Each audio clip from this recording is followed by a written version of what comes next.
僕は先日京都一周トレイル84キロを1泊2日でスルーハイクしてきました。今回はその時のギアの内容ですね、紹介していきたいと思います。それでは早速見ていきましょう。こちらが僕の京都一周トレイルのパッキングです。まずベースウェイトは 2.4 キロ、パックウェイトが 4.8 キロです。今回の装備はもともと2泊3日を前提に組んでいて、最低気温は8度くらい、実際には予定より早く進めたので、結果的に1泊2日で歩き切っています。今回のねギアのコンセプトは、京都一周トレイルに合わせてチューニングして、樹林帯続きなんでポンチョタープにしたりとか、フラットな場所を最悪探さなくても晴れるように、長い距離歩くんでしっかり回復できるようにハンモックとか、ハンモックではあるんですけどタープ泊もできるように選択肢を残してるって感じですね。で、今回紹介する道具を概要欄のリンクにまとめてるので、もしよろしければそちらの方からチェックしてみてください。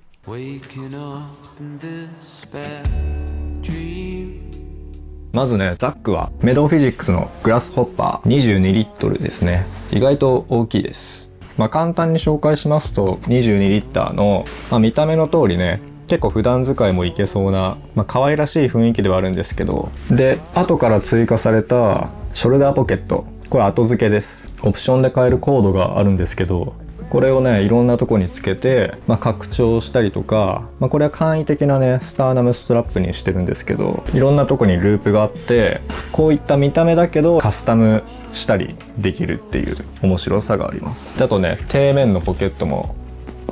あります。これどういうザックなのかなってすごいね考えてたんですよね。で、今回京都一周でこのグラスホッパーについて、僕なりに解釈することができたので、ちょっと詳細なレビューをね今度出そうと思ってます。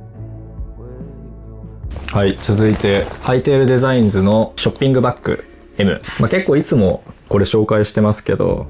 なんかねこうコンビニの袋みたいな感じでこうやって軽く密閉したりとか、こういったね普通のショッピングバッグみたいな感じなんで、軽い買い出しとかに行く時も結構便利だったりします。僕結構いつもこれはフードバッグにしてます。で、これは、DCF 素材なので、防水です一応。完全に密閉はできないんですけど、こういう感じで、ザックの中でカテゴリー別に分ける袋っていうのは、基本的に防水を使って、ザック自体に防水性はあんまり求めないっていう感じですね。で、同じように、キャリーシステム、これもハイテールデザインズの、ロールトップのサックになってます。で、この中には、寝袋とか、就寝時に使うものを一緒に入れて、もう完全防水で密閉するって感じです。で、さらにこれはロールトップでこうねコンプレッションできるんで、厳冬期の時に使ってた大和道のパックライナーよりもさらにコンプレッションしやすいものになってます。かなりねコンパクトにしたい時とかはこれを使うことが多いです。あとザックの容量とか、形とかによって使い分けてるっていう感じですね。ちょっと寝る時足が寒かったんで、この DCF のねサックの中に足を入れて VBL みたいな感じにして寝ました。次はトーハングですね。ゴッサマーギアの LT5、 これはもういつも使ってるトレッキングポールですね。正直トレッキングポールなくてもいけるかなと思ったんですけど、一応念のため、一人で行くし結構長い距離だし、例えば足怪我してね下山するみたいになった時にあると便利だし、例えば動物とかも出てくるかもしれないし、何もないよりはマシかなっていうのでトレッキングポールはやっぱり持ってきます。で、何も持ってないわけじゃなくて、一応ベアスプレーは本当に最低限のものですけど持ってます。こちらは新たのね最軽量のヘッドライト、これがね結構気に入ってます最近で。バンドが2種類ついてて、で今つけてるのはザックのねショルダーに取り付けるためのもう最低限のバンドです。今回一応一番最後若干ナイトハイクあったんで、全体通してちょっとずつねそういう障害があって、だけど自分の持ってきた道具をフルに活用してちゃんと対応できたっていうので、まあそういうのはちょっと嬉しかったなって思ってます。就寝具と言っていいのかシェルターと言っていいのか、ハンモック、深大寺マウンテンワークスとムーンライトの、ダブルネーム、クラウドメッシュハンモック K エディション 130g で、この中にもう一緒にガイラインとかツリーストラップも入れちゃいます、僕はいつも。このハンモックは、メッシュになっててすごいね、風の通りがいいんですよね。で、夏は快適だし、冬も熱をねすぐシュラフに伝えてくれるので、暖かくなるまでの時間が早いんですね。ボタンでね閉じられるんですけど、一応蚊帳が本当に最低限いらないっていう、そういったハンモックになってます。で、このサックね、右と左どっちにもついてるんですけど、設営する時に、片方をつけたらこうやって開いて、スルスルスルスルってやってって、でもう片方つけて、でサックはそのままにするみたいなね。一回もね地面につかずに設営ができるっていうね、よく考えられてる商品です。こちらはイクイノックスのタープポンチョです。すごくね大活躍でした。まずハンモックを張った時の屋根ですね。朝方夜中かな、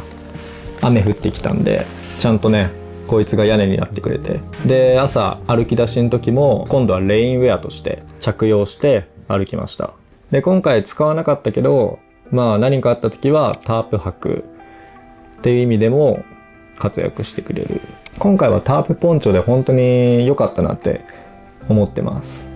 まず基本的に樹林帯なんで、そんなに風がね吹いてきてめくれ上がったりとか、そういったこともあんまりないし、やっぱりこういう低山とかで活躍してくれるのがタープポンチョで、こいつの良かった点が、メドフィジックス前にねショルダーつけてるんですけど、そこにね撮影機材とかもちょっと入れてたんで、ショルダーもちゃんとガードしてくれる。僕は基本的にザックカバーは使わないで、中で防水するっていう形をとってるんですけど、一応ザックカバーのような感じにもなるし、底面のポケットもそのまま使えるっていうので、すごくね相性が良かったと思ってます。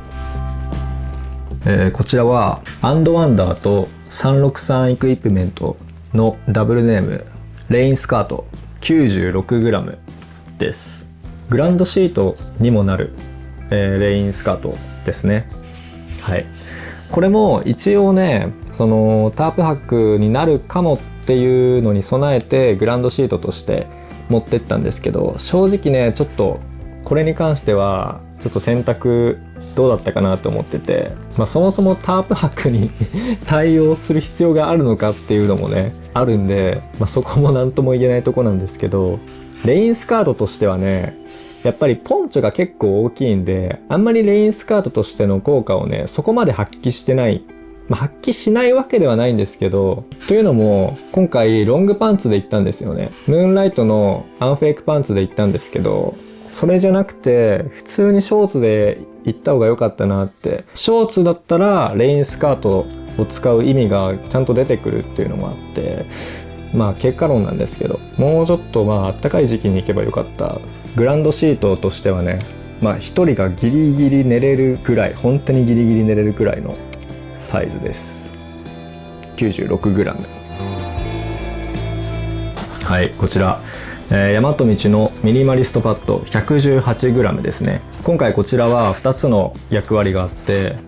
タープ泊になった時のスリーピングマットとして、そして今回はハンモックだったんでトップキルトの代わりに使いました。これをね隙間の風がね入ってくるところに体にね巻きつけるようにして使いました。結構ねちゃんと風を防いでくれるし、体にね当たってるとあったかいのでしっかり効果はありました。自分のサイズに合わせてカットしてます。長さは肩からお尻ぐらいまでカバーしてるって感じですね。内訳見ていただくと全然贅沢にしてる部分もあって、 2.4 キロのうちに就寝具が1144、シュラフがね結構重いんですよね。なのでその辺は削りきってない。でその分インサレーションを本当に最小限にしたりとかって形になってます。これ色は一緒なんですけど、厳冬期の時のやつじゃなくてだいたい0度くらい 496g。 今回のギアの中で一番重くて結構オーバースペックです。キルトでね一番軽いのがこれしかなかったんで、キルト型じゃないと、シュラフのアンダーキルトとしての活用ができないので、一応キルト型のシュラフについての解説は一応動画出してるので、そちらを見ていただけると助かります。ペグですね。スルックのチタニウムペグが5本。今回は、ハンモックしかしなかったんで2本しか使わなかったんですけど、タープ泊できるように、全部で5本持っていきました。はい、インサレーション防寒着ですね。本当に最低限なんですけど、ヌーのシャグセーター 90g、 これを持ってきました。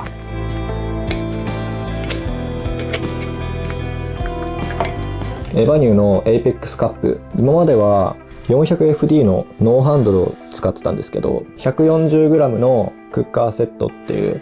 動画を出してました。新しいクッカーセットで 104g だったかなになったので、ちょっとこちらもねまた動画作ろうと思ってます。 300ml だね、容量は。すり切りでこれに変えた理由は、1人だったら別に200ちょいぐらいしか沸かさないんで、別に400じゃなくてもいいかなって思ったのと、やっぱクッカーでなんか食べたりとかしないんで、クッカーは本当に沸かすためだけに使って、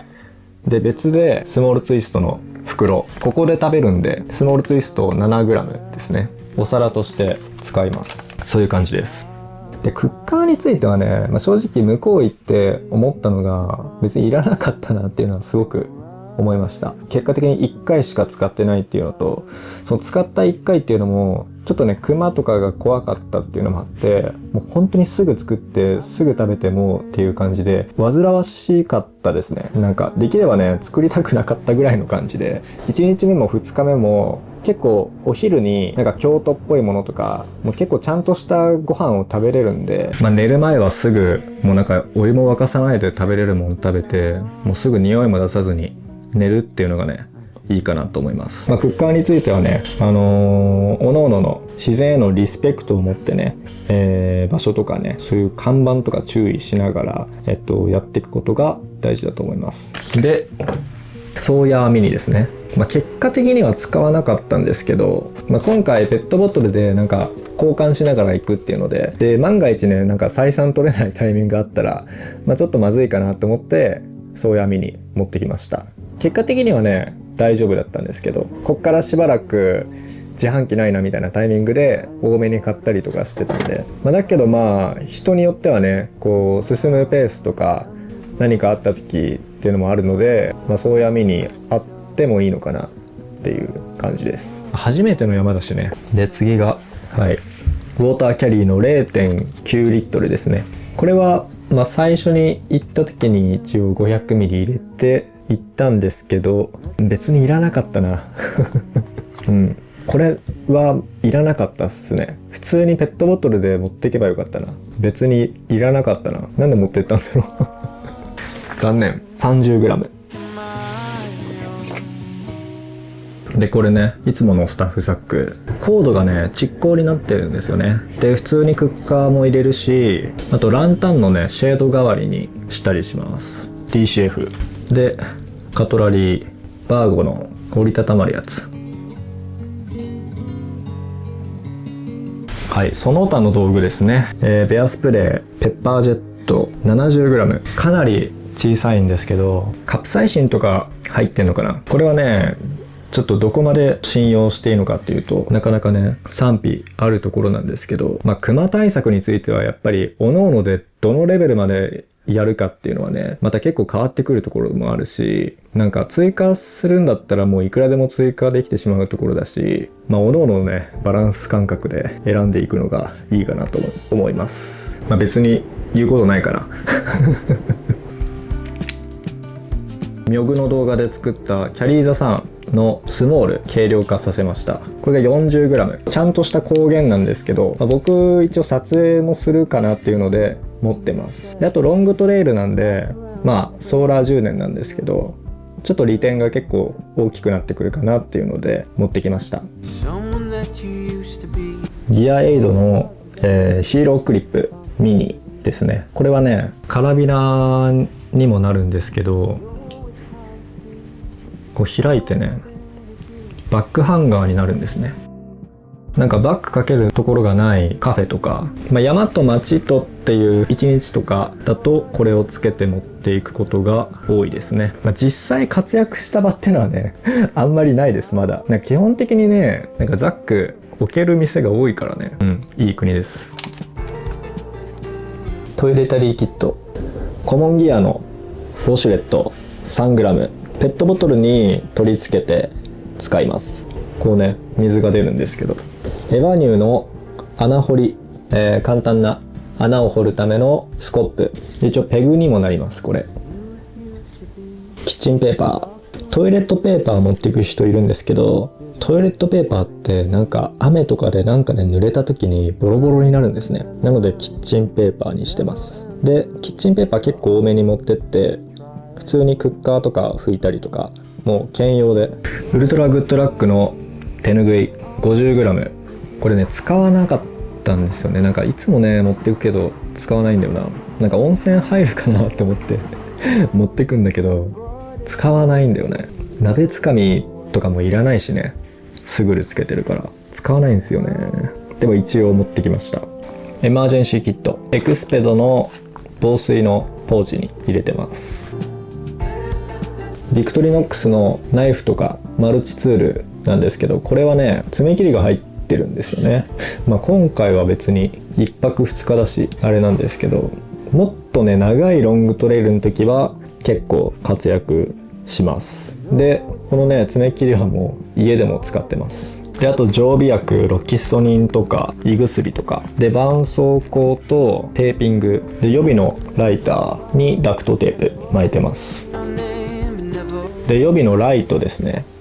ヘッドライトの代わりになるこのクリップがついてるんですよね。キャップにつけて使います。あと一応ここヘリ、ちょっと解約しようかなって思ってますけど、一応まだあるんで。寝る時に使う耳栓、岩田亮の歯ブラシ、これ家でも使ってます。 12g、 結構ねなんかめっちゃ小さくなるし、広げるとねちゃんと柄も長くて使いやすいんですよね。ギリギリ家でも使える。オーラルピース、天然由来成分だけでできてるんで、自然にも優しい。普通にね流せるところで流せし、流せないところではもう飲みます。余分なものは拭き取るか軽く吐き出しますって書いてます。コンタクト、ラウンのロールオン、なんかねアロマみたいなリラックスするための、こめかみとかにね塗って寝る前にって感じです。この辺はね増えたり減ったりするあれなんで、ベースウェイトとは違うんですけど、このバッテリーめっちゃ薄くて、もうかなり 5000mAh だったら最軽量級だと思います。で一応撮影機材を充電するためのバッテリー1万ミリ持ってました。タイプ C が一体型になってて、コンセントもある。なので最悪街とかでなんかコンセントとか使える場所で充電したりとか、そういった予備の役割もあります。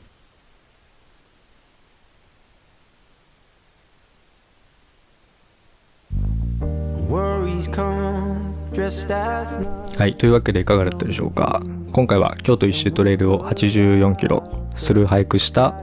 パッキングの紹介でした。この動画が参考になったという方は高評価とチャンネル登録もよろしくお願いします。京都一周トレイルの感想だったりとか、なんかエピソードトークみたいなのはちょっとねラジオの方で話そうかなって思ってます。